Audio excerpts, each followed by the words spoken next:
Mais um episódio do Maternidade Fora do Script. E hoje a nossa convidada é a Neidinha. Neidinha, quem é a Neidinha além da maternidade? A Neidinha é missionária católica, casada com o Valmor, empresária e é uma mulher que acima de tudo busca a Deus todos os dias. Que bom. Linda! Qual foi a coisa que saiu do script, do roteiro, na sua maternidade? O desejo da maternidade sempre esteve presente na minha vida, mas o que saiu do script foi eu não engravidar. Eu não engravidava, busquei recursos e não engravidava. Aí nós partimos para a adoção. Muito lindo isso. Quando você percebeu que Deus, ao mostrar esse novo cenário para você, estava ampliando o conceito de maternidade? Na verdade, Deus me surpreendeu. Eu sempre digo que quando nós não vamos para Deus, Deus busca meio da misericórdia dele nos encontrar. E Deus buscou meios para que eu acordasse para uma nova realidade. Porque o processo da maternidade, você espera o quê? Você espera casar, é o sonho, geralmente, da vida de muitas mulheres. Tem mulheres que não têm esse sonho, está tudo bem, tem outra vocação, mas da maioria das mulheres é casar, engravidar, ter os filhos, né? E seguir a vida. E eu queria 10. A minha mãe teve 7 e eu dizia, eu quero ter 10 filhos. E a minha mãe brincava e falava, deixa você ter a primeira dor de parto, nós voltamos a conversar. Aí eu falava, não mãe, eu vou ter 10. Eu quero 10 filhos. Mas Deus é exagerado, hoje o número é bem maior. Muito maior, né? Muito maior. E você acha que existe diferença entre gerar um filho e escolher amar um filho todos os dias? Não, não existe. Não existe um amor de mãe maior ou menor. Amor, ele não tem medida. Amor é a presença forte de Deus em nós que nos leva a ser aquilo que é o sonho de Deus na nossa vida. Que é ser o outro Cristo. Que é amar indistintamente. E amor, ele se nutre de sacrifícios.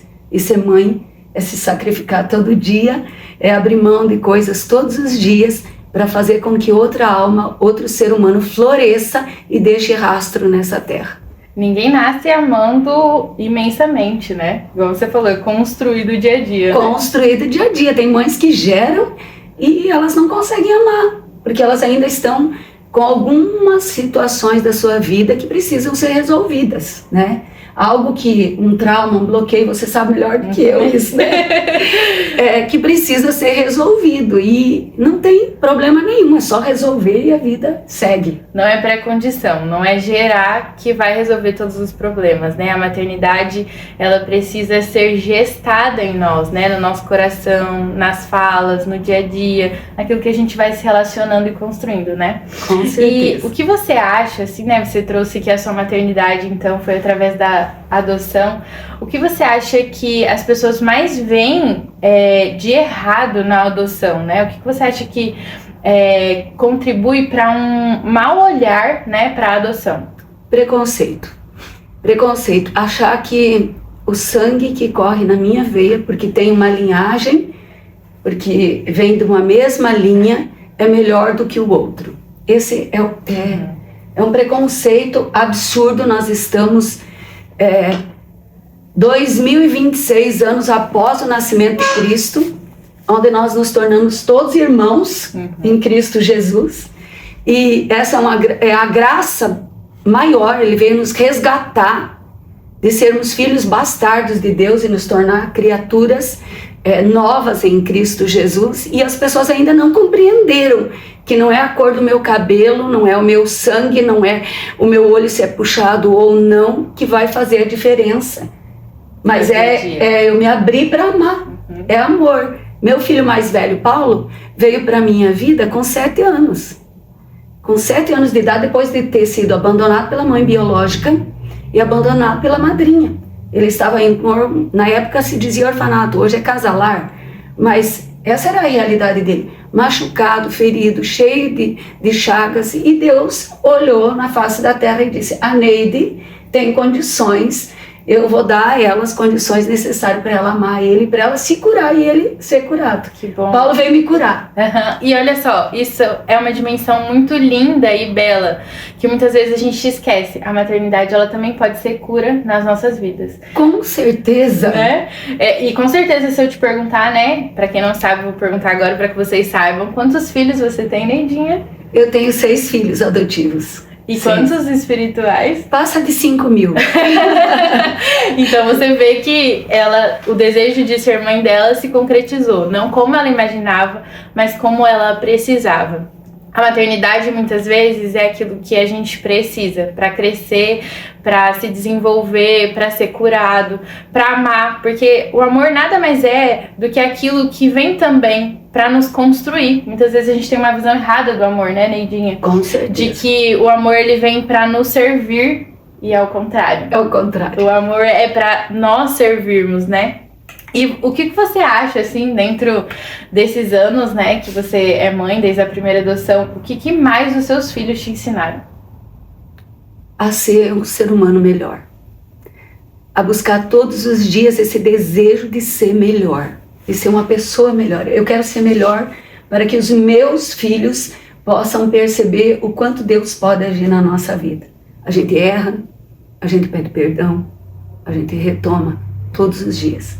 Não é uma situação, é as pequenas situações do dia a dia, o cotidiano, é você olhar todos os dias, é você ter que repensar todos os dias, é crescimento mesmo. Filho é crescimento. Crescimento para nós, para eles, para a família, né? Tudo. E você acha que existe espaço na maternidade para ter medo? Todas têm medo. Todas têm medo. Quem não tem filhos tem medo. Quem tem filhos tem medo. É desafio. Desafio gera medo. Mas não pode ser um medo humano, paralisante. Jesus teve medo. Uhum. Jesus teve medo a ponto dele dizer: Pai, se é da tua vontade, afasta de mim esse cálice. Porque o sofrimento ele vai gerar medo em nós. E sacrifício, meus queridos, passa no sofrimento. É você aprender a sofrer, é aprender a ficar acordada de madrugada esperando o filho chegar, é você olhar a hora, é você mandar a mensagem não ser respondida, porque eles vão crescer, e é assim, é processos, né? E esses processos, eles vão nos moldando, e eu vou ter escolhas, eu vou ter que enfrentar os medos. Eu amo uma frase de Santa Edith Stein, que ela é padroeira da Europa. Ela diz assim: coragem é ir com medo. Mas a maioria das pessoas não sabe o que significa coragem. E daí a pessoa fala assim: nossa, como coragem é ir com medo? Coragem é a força do coração. É você se deixar mover nas horas que você vai sentir medo por aquela força maior que está dentro do teu coração. E ser mãe, e desejar ser mãe, é ser corajosa, né? Com certeza, com certeza. Precisa ser muito corajosa. Nos nossos tempos é um grande desafio. Ai, sempre jamais, foi, sempre foi. As pessoas dizem: nossa, nos nossos tempos não dá para ter filhos porque, meu Deus, olha como que está o mundo. Eu falo: pois é, né? Na época de Jesus era melhor cristão ter filho. Eles eram queimados vivos, os filhos, as famílias inteiras. Os desafios eram bem bonzinhos. Bem bonzinhos. Então, quer dizer, os desafios são os mesmos. Os mesmos. Em outras referências, né? É, isso mesmo. Sim. De uma forma diferente, se apresentando de uma forma diferente, num contexto diferente até pela época, mas os desafios têm que ser enfrentados. E o que você acha e qual foi o momento mais lindo da sua maternidade? Olha, a história dos meus 6 filhos, todas elas, eu sempre brinco assim. Agora em novembro eu estou lançando o livro do testemunho da minha vida. Mas eu sempre falo assim: cada um dos meus filhos daria um livro. Assim, são histórias distintas e maravilhosas e profundas e tocantes que vão assim além do que a gente possa, que eu jamais imaginaria que Deus me confiaria tamanha graça, porque a responsabilidade é confiança, né? Deus confia e Ele dá uma responsabilidade para você. Na maioria das vezes, quando eu dou meu testemunho, eu me atenho um tempo maior quando eu estou testemunhando a vinda do Gustavo, que é o meu filho mais novo, que é filho do meu esposo com outra mulher, dentro do nosso sacramento do matrimônio, e aí o tempo é maior, porque o contexto todo do Gustavo é maior. Não que seja mais importante ou menos importante, foi uma decisão que eu tive que tomar, e que tudo isso gerou para a sociedade, que hoje tem a cultura do descartável, a cultura de rotular as coisas, e eu já estive, inclusive, pregando com pessoas que disseram assim, traição é falta de caráter, e falta de caráter não tem conserto. Então, quando uma pessoa usa uma frase dessa, ela deixando claro para todos que ela não tem fé. Nós servimos um Deus do impossível. O Deus que eu sirvo, que é todo poderoso, que é amor, que é bondade, que transforma, ele muda caráter, ele controla a nossa personalidade, que é difícil e todos nós temos. Ele nos transforma e ele nos faz nascer de novo. E é isso que ele fez com meu esposo, fez ele nascer de novo. Então, o Gustavo, a história dele é uma história muito linda, porque eu tive que tomar uma decisão. Eu estava com um bebê de 46 dias no colo, fruto de um adultério do meu esposo com outra mulher, tendo que tomar a decisão, eu levo para casa, eu vou pegar a guarda junto com meu esposo e eu vou amar, eu vou ter essa mesma abertura de coração. Quando eu rezei naquela noite, Deus me deu uma passagem bíblica. Persevere em sua tarefa, faça dela sua vida e envelheça cumprindo o teu dever. Essa palavra entrou dentro do meu coração e ela rompeu as estruturas do egoísmo dentro de mim, o medo de não amá-lo, porque naquela hora era essa situação, o medo de eu fazer uma diferença. E o que eu pedi para Deus? Quando o Paulo veio, o Paulo me provou que não existe isso de sangue, que não existe isso que eu vou amar a Ju porque a Ju nasceu de mim. Não, se eu estiver disposta, eu vou amar. E amor, ele não tem medida. Não tem, eu amo mais, a mãe ama mais um filho do que o outro. Não, a mãe se dispôs dentro do coração dela a fazer uma diferença. Ela resolveu criar uma família disfuncional e ela está trabalhando para isso. Só isso. Só isso. Ah, não, mas eu tenho mais afinidades com ele. Esse meu filho é mais meu amigo. Ele não é teu amigo, ele é teu filho. Não diminui a autoridade que Deus deu sobre a tua vida, sobre a tua família, que está errado. Talvez ele te exija menos. Menos, isso né? mesmo. Tem filhos que exigem mais. O meu Valmor Júnior me exige mais, até hoje. Mas ele, a mim e ao pai. Mas isso não quer dizer que ele seja mais amado. Nós amamos ele como amamos os outros. Os nossos filhos são todos amados da mesma maneira. E diante disso, assim, você acha que o momento mais difícil da sua maternidade também foi esse da adoção do Gustavo? Ou não? Teve outro que foi realmente aquilo que você falou, meu Deus, realmente eu preciso perseverar nessa missão, porque é só o Senhor que me capacita mesmo. Sim, olha, é assim, Ju, quando eu falo que o Gustavo veio assim, romper esse medo definitivamente no meu coração, é porque é um processo. Quando tudo na nossa vida é um processo. Quando nós olhamos para a história da nossa vida e nós encaramos isso como um processo de Deus, de crescimento, de graça na nossa vida, as coisas vão se transformando. O que aconteceu? O Senhor trouxe o Paulo para me resgatar de um sentimento de inferioridade que eu não consegui engravidar. Então eu me sentia inferior, eu acusava a Deus por isso, me afastava de Deus e estava fechada no meu mundinho, buscando fora de Deus uma felicidade que eu só ia encontrar nele, ser preenchida só nele. Quando o Paulo veio, alguns anos depois, aconteceu a gravidez da Rosemary, que é a mãe do Gustavo. Nesse processo da gravidez, foi uma decisão de nós continuar buscando a nos amar acima das nossas misérias, eu e o meu esposo, ou desistir um do outro.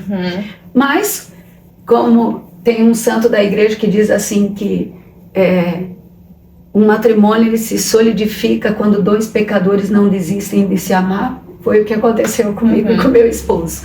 Nós não desistimos de nos amar e decidimos lutar pela nossa família. Nós já tínhamos o Paulo, E nós decidimos rezar e ficar em Deus e buscar em Deus, crescer, se melhorar. E aí veio a adoção da Natália. A Natália nasceu e foi abandonada pela mãe biológica com 3 horas na maternidade. A Natália estava tendo paradas cardíacas, precisava de tratamento. E como nós estávamos habilitados para a adoção do Paulo, a justiça nos chamou até por uma condição, para conseguir agir com rapidez e levar ela para o hospital. Natália tinha hidroencefalia, o mais alto nível de hidroencefalia, de não ter aparelho deglutitor, então ela foi reto para a UTI. E eu tinha certeza que Deus ia restituir tudo, que eu ia levá-la para casa, que eu estava orando, porque eu estava num processo lindo em Deus, de crer na palavra, que antes eu não acreditava, eu estava acreditando na palavra, vivendo, florescendo para Deus, e tudo era maravilhoso, era aquele primeiro amor assim, incrível na minha vida, e eu falava, nossa, Ele vai curar ela, eu vou para casa. E quando ela entrou em óbito, ela nasceu dia 6 e faleceu no dia 22, indo para o dia 23. Eu enterrei a Natália no dia 23, às 15 horas. Então foi assim, a minha oração diante de Deus ali foi rasgar o véu do meu santuário, de alto a baixo. Porque quando a Natália, eu tinha certeza que ela ia ficar bem e ia para casa. Eu estava montando um quarto, tudo, para tratar ela em casa, para ter acompanhamento. Aí, naquela noite, a Natália entrou em óbito. E eu de joelho no chão daquela UTI, gritando para Deus, Talita cumi, menina, levanta-te e anda, porque a palavra tem poder, e eu pensava, ela vai ressuscitar. Era para você ressuscitar. Era para mim, não era para a Natália. Eu ressuscitei, porque quando meu esposo me tirou ela dos braços, eu fui correndo para um corredor lá dentro do hospital, e lá naquele canto eu chorava e eu falava, mas você podia ter ressuscitado. Meu esposo chegou diante de mim, e quem mais rezava era eu. Aí eu pensava assim, não, eu tenho que convertê-lo, eu tenho que levá-lo para Jesus. Eu achava que era eu que ia levar ele. Aí ele chegou lá, ele olhou nos meus olhos e ele disse assim, eu nunca rezei para a Natália ficar curada, eu só rezei para ela ser feliz. Ele falou assim, você não diz que a gente vai ser plenamente feliz quando estiver junto de Deus? Agora nós vamos estar, a Natália com uma filha, plenamente feliz. Agora você tem uma santa no céu. Isso que eu ia falar. É verdade. Já tem uma santa lá intercedendo por vocês. Com certeza. Com certeza. E se uma mãe que estiver ouvindo, estiver vivendo coisas parecidas com você, com a sua história, com o seu maternar, o que você diria especialmente para ela? Não desista. Não desista. Se você deseja adoção, aguente o processo. O processo é lento, a habilitação não é fácil, é um processo que você vai ter que abrir a tua casa, a tua vida, vai passar por esse processo, mas ele vale a pena. Ele vale muito a pena. Hoje, os meus 6 filhos, que a Natália está no céu, mas eu tenho 5 filhos vivos, eu tenho 5 netos, e é a alegria da minha vida, é o consolo de Deus para tudo. Eu sou missionária viaja muito, fica muito fora de casa, tem que abrir mão de muita coisa, mas tudo vale a pena. Meus filhos super compreendem, nós fizemos festa de aniversário nas quartas-feiras à noite, porque esse final de semana a avó está viajando, mas está tudo bem, a gente vive, nós nos adequamos ao chamado de Deus para minha família. Hoje eu e meu esposo temos a missão Divino Amor, que trabalha voltada para isso, para que a família viva por amor, com amor e no amor, dentro de casa, no seio da sua casa, com a sua família, entender que não é fora, é dentro, né? Começa dentro de nós o processo e ele se expande ali com a nossa família. Sim, e pra gente encerrar, até trazendo isso que você trouxe, né? Na psicologia a gente fala que é lucidez, né? De que você trouxe luz a algo que era trevas, né? Algo Sim. que era ferida, né? Então, algo que poderia ter sido trevas, continuar sendo trevas, né, na sua vida, sofrimento, sendo uma coisa difícil, né, a construção da sua família, você trouxe luz, né? E pra gente encerrar, o que você diria, né, de que ser mãe me ensinou o quê? Me ensinou a ser cristã. A fundamentação do cristianismo é o amor. quando nós somos mães, me ensinou a ser cristã, a desejar ser o outro Cristo na vida do outro. Cristo é a luz do mundo. E quando ele diz assim, eu amo o Evangelho de Nosso Senhor segundo Mateus, porque eu vejo que Mateus tem uma simplicidade de relatar. E ele fala assim, vós sois o sal da terra. O sal é o que dá sabor. O que dá sabor na nossa vida é o amor. É eu me abrir para a presença de Deus. Vós sois a luz do mundo. E a minha maternidade, ela tem muito assim, Ju. Na época, eu não era devota de São José. Quando eu encontrei São José no processo todo da minha conversão, eu falei assim, nossa, esse cara me ensinou a ser mãe. Um homem me ensinou a ser mãe. Me ensinou que que filho não tem diferença, não importa se ele nasceu de você ou não. São José foi o pai perfeito, sendo um pai adotivo. O pai adotivo. Deus escolheu um pai adotivo para ser o pai dele nessa terra. Você tem noção do que é isso? Só esse fato é o suficiente para desmontar toda a mentira de Satanás e fazer diferenças e ter preconceito e tudo isso. Então, eu quero dizer para você que vai partilhar conosco esse momento de graça, porque é um momento de graça. Estude um pouquinho sobre a vida de São José e você vai ver o crescimento, a graça que vai acontecer. E você, com certeza, assim como eu, vai florescer o projeto de Deus para a tua vida. Existe um projeto de Deus para cada família. Para Ju foi gerar, para Neide foi adotar. E isso não tem diferença nenhuma. Nós somos mães. Mãe é a graça de Deus instituída na face da terra. Pode crer. E vale a pena. Você vai florescer para o de melhor que o mundo pode ter. O quanto a gente quer deixar claro aqui, de que não existe um tipo único de maternar, né? O maternar, ele é realmente fora do script, não tem um manual, não tem um roteiro, não tem uma regra, e nós queremos trazer aqui o seu maternar, o maternar que é possível, o maternar que é pra você, e eu tenho certeza que isso vai transformar a sua vida e a sua história. Até mais. Dá tchauzinho, né, Edinho?